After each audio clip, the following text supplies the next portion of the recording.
really a huge moment in that event for Kelly. That was, I think, the peak moment that really shifted his mindset to remind him that, oh yeah, I am the greatest. I'm going to go ahead and win this thing.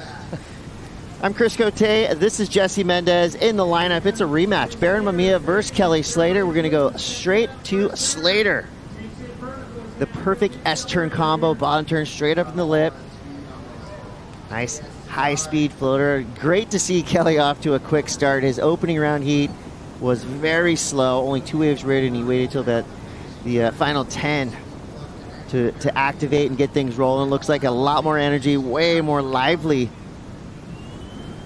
And just makes a mistake at the very end, but just so nicely surfed. What a breath of fresh air to watch Kelly Slater at lower Trestles.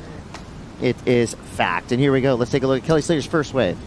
I mean, this is just textbook wave reading from lower Trestles right there from the goat itself.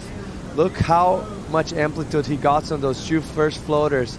Right here, getting a little bit more vertical, ups and out, and gets very loose here on that last turn. Blows the fins around, beautiful cutback as we expect, but just a little bit of a mistake to finish it up. Mistimed it, had that good cutback, put himself back in the nice source part of the wave. But look how early he enters that floater and kind of generates speed. You probably know by now I love floaters, especially when Kelly Slater does them.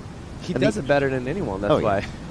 So, and the only more, this, I'd say the second most popular question here at lowers, and pretty much any time we see Kelly Slater in competition, the first is, when are you going to run? What's the swell forecast? The other question is, what's Kelly Slater going to ride? Did get some information from the legendary Rosie Hodge saying Kelly is on a 510 FRK model set up as a thruster. Dan Mann shaped it.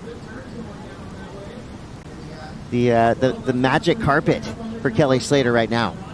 Yeah, just trying to make something out of nothing there for Kelly. Obviously sitting without priority.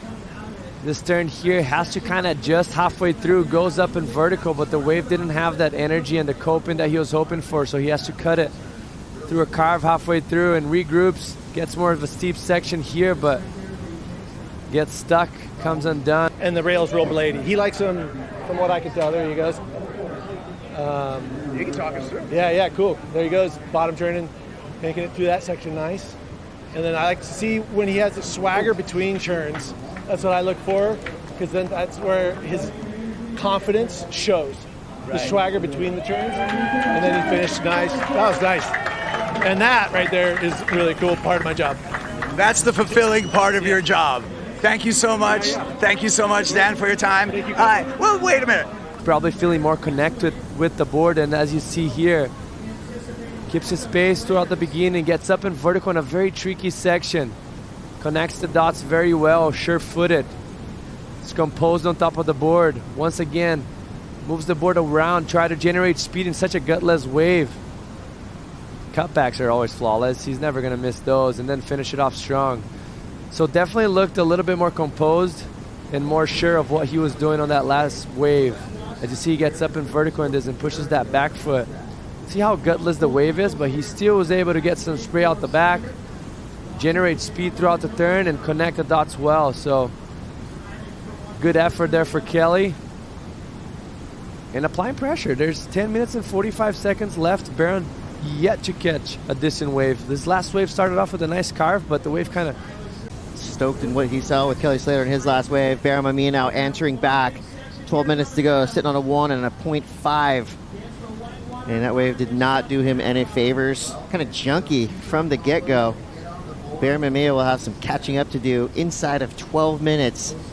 So Slater sitting on a pair of high 4s. As you see it right here. Beautiful setup carve. It seems like everything was still going to start to click, but the wave runs, and with that little onshore, almost excellent surfing on the average of his heats here. 15.5 total. That's crazy. He's really good. He's all right. Barron Mamiya now going backhand. Jesse, you mentioned he does some wild backside airs.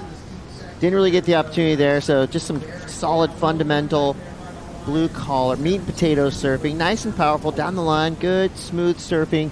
And I think that's just kind of him potentially hitting a reset kind of button, because he's only got a 3.17 and a 1.5. So if he can lock in something in the high 4 range right there, he'll be right back in the numbers. This is going to be it, but this is definitely going to help his cause. I have no doubt about it. And I got to take it back. I think he had an opportunity for an air attempt on the end. He could have probably manufactured that, but it's not the time, and that's very smart and mature of Barron. This wave is clean, is steep, and he got the job done. Like, he doesn't need in this moment right now try and go risky and maybe fall off and put himself with 2 hands attached with 5 minutes left. So that's just very solid surfing for him. Felt like he was a little bit in front of the wave at this moment right here.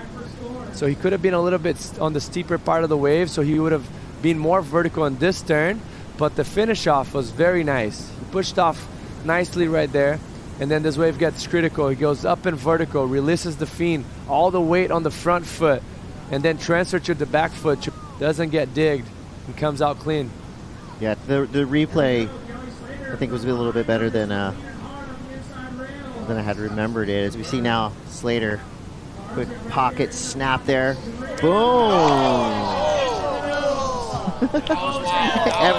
Everyone on the beach had the same reaction. Oh no! 5.87. Now he only needs a 4.63. What happened here with Slater?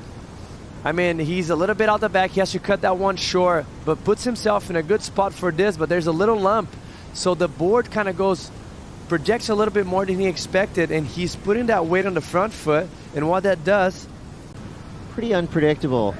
So we'll see with this paddle. Kind of bumpy, but he gets up. Mamiya now.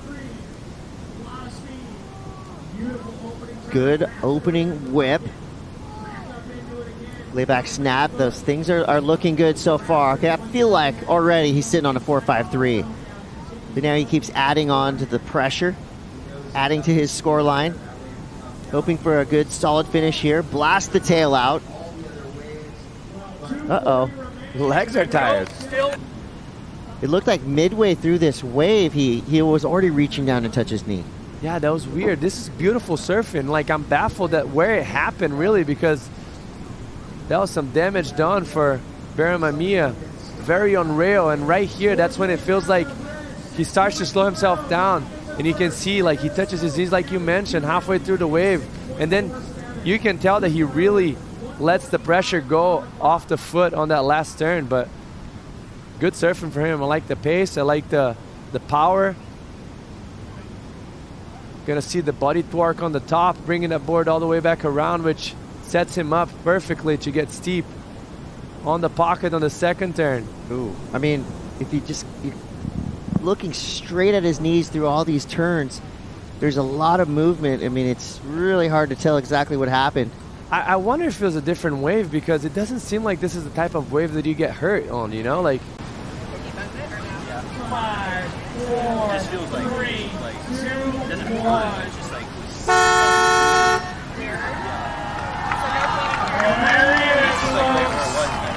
What a showman! Pleasure to see you competing. How was your experience down here at Lowe's, and how great is it to see all the fans on the beach? Oh, the fans have been great. This is going to sound super strange, but I honestly didn't even want to surf the contest. I was in Australia with the family and just kind of relaxing, and I was just hoping to kind of stay there, but like, we had some work to do. So came back and it kind of fit in, but you know, I surfed really nervous in that heat. This morning I felt fine, felt relaxed, but then once Italo got that good wave, I thought I got to just wait for a set to kind of be matching, and they just didn't come, and he was able to capitalize and put us in a deep hole. I just thought I'll recoup and go later, and then you know, I sort of did the right things in the heat. I didn't surf great. I was a little like not really in my mind, you know. I was surfing ahead of myself, just like whatever. And then I fell in the last 2 turns on my first 2 waves, and I could have probably just paced myself a little better, relaxed on those waves, and then you know, I got at the end, I made a huge mistake. I took a wave with priority when I didn't need to, and then the one good wave came and he got it. So you know, good for Barron, and you know, a little mistake by me, but I honestly was a little bit nervous out there. Not something that we often see, but also surfing against Barron. I mean, you guys in your head-to-head matchups, we think about your heat that you had at the 2022 Pop Masters, but then you guys are kind of tied now in the head-to-head with 2 apiece. Oh, is that right? Yeah. Yeah, I was trying to think of it. How many heats have we had? So I wasn't quite sure, but yeah, I mean, Barron's he's doing well this year, and obviously in waves like Pipeline, that was I rate that heat in particular as one of my biggest wins because he was just so on fire, and the emerging guy, the best crew of guys who've ever surfed pipe. So that was a big win for me, and notch on my belt. Not many people have beaten him since. So that was a good one. We love those memories. And Kelly, just thinking about having your family down here, watching you compete, and the different feeling that you're having now at this stage of your career. Yeah, it's a little different to juggle all that. Sleep patterns are different, and your priorities change. And I always knew that. And but it's very welcome thing, and we're super happy. Klein and I have, every parent out in the world knows it's not simple, but it's a great thing, and it's really so fun to learn along the way. And 10 years of Outerknown, how proud are you of that achievement? Yeah, that's great. I mean, I'm stoked. It was a surprise. I didn't know up until about 2 months ago we were going to sponsor this event. And Dylan Slater messaged me and said it's happening, and yeah, I'm really proud of it. I think it's all the great surf companies from years past were started by surfers who just wanted to keep surfing, so they started companies. And so I like that Dane started a company and Julian started a company, and I got a thing going. So I think that's where the DNA lies. And we're not a strict surf company like some of those guys are, but it's and John obviously has done his thing. So it's a different challenge, and it's fun, and we have a great team. Dylan Slater's been awesome. He's obviously the guy who was running Rip Curl for a long time and made the decision to sponsor the Final Five at Trestles back in the day. So I think it's kind of close to his heart. And what's next for you? Next for me, I got some time off. I've been actually pretty injured for a while. My hip, I got surgery 2 years ago, and it really has been a struggle for me. So I haven't been able to surf like I want and stretch and move like I want. So I got the next 3 months to kind of think about how I want to address that and what I'll do going forward. Thank you for catching up with us, Kelly. Always great to see you surfing.